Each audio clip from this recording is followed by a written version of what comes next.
And I'm pleased to say the man who was with him for most of his life, the champion trainer, Paul Nicholls, is on the line now. Paul, describe the feeling when you heard that one of the greatest horses of all time that you trained so brilliantly had been put down. What can you imagine, Tomo? I was mortified. Extremely sad day. He was obviously such a big part of everybody's life here in Ditchit. Obviously, sorry I didn't speak to you earlier, but I was trying to get hold of Clifford, who's been away, and you can imagine he's absolutely devastated. Yes. Laura kindly rang me a minute before the press.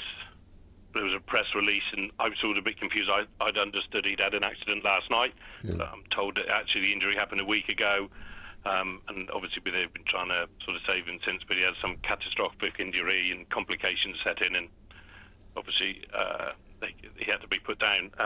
Just in hindsight, wish that somebody had informed me, and Cliff and I could have gone and said farewell to him. Yeah, but that wasn't to be, and we sort of knew a minute before everyone else did. And obviously we're mortified that this happened, because he was such a good horse. But as with all horses, we all know there's a risk, and sometimes things are unavoidable, and it's just a very, very sad day. But this horse was incredible, wasn't he? I mean, this horse was special. You've trained champions, but this horse was different, wasn't he? Well, he was a champion of all champions, really. Very lucky to have him in a golden era, and just looking at his box now and his plaque on the wall, those 16 Grade 1s from Tingle Creeks to intermediate distances at 2.5, and then the Gold Cup, King George's. He was just a horse of a lifetime, wasn't he? You know, when you look out your office, you used to see him there every morning. He's probably the first horse you see. I know he left a couple of years ago to go and do dressage and all that, but when you look out there now, how do you feel? Well, obviously mortified. When he left, there was a big hole that we had to fill in everybody's lives, and he'd been so good for racing, so good for everybody. And when something like this happens, it's awfully sad. But as I said, sometimes things are unavoidable. But there we are. It hasn't really sunk in, to be honest with you. My phone's been manic ever since. I just sort of wanted to reflect a minute. And as I said, I wanted to talk to Clifford and everybody who'd been involved in the horse since he'd been here, and people that were close to him, which wasn't easy to get everybody.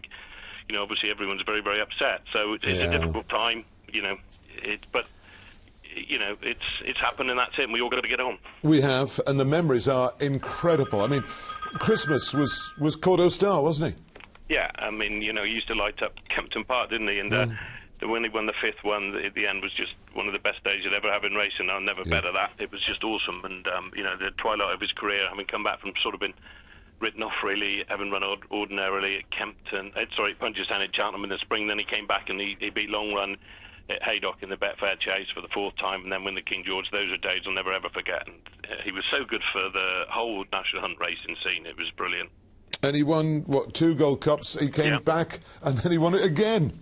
Exactly. I mean, first horse to sort of win, lose, and regain the Gold Cup. That was him. He had a few sort of times when he wasn't as good on other days. He was just a little bit in and out, but we never stopped learning about him, and I think we probably had him at his very best the very last year he ran, and it was such a tragedy that he fell schooling just before he was going to go for his 3rd gold, his 4th for a 5th Gold Cup, to try and win a 3rd one, because he was probably in the form of his life, but, that wasn't to be, and he lived on the edge a little bit. He was one of those sort of horses who was always going to live on the edge, and but he was just brilliant. And he had the speed to win 2 Tingle Creeks. Yeah, well, he did, and you asked Ruby, I'm sure Ruby would be devastated like the rest of us, and Ruby will give you his own account, but I mean, I remember the first day he ever won on him at Newbury. I said to him, look, I think we got a very smart horse here, and he won his first novice chase, and I just remember the smile on Ruby's face. He didn't have to tell me anything. That said it all. It said it all. A man of few words, but a great horseman. When did you know you'd got something special, and what set him apart from all the others?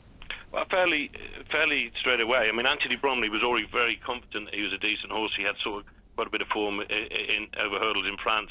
Was always going to make a chaser, which is what we were looking for. But from day one, he was just all class, and he had so much speed and had that ability to stay as well. I mean, his jumping was a little bit indifferent to start with, as we all know. But often all the good horses just are like that.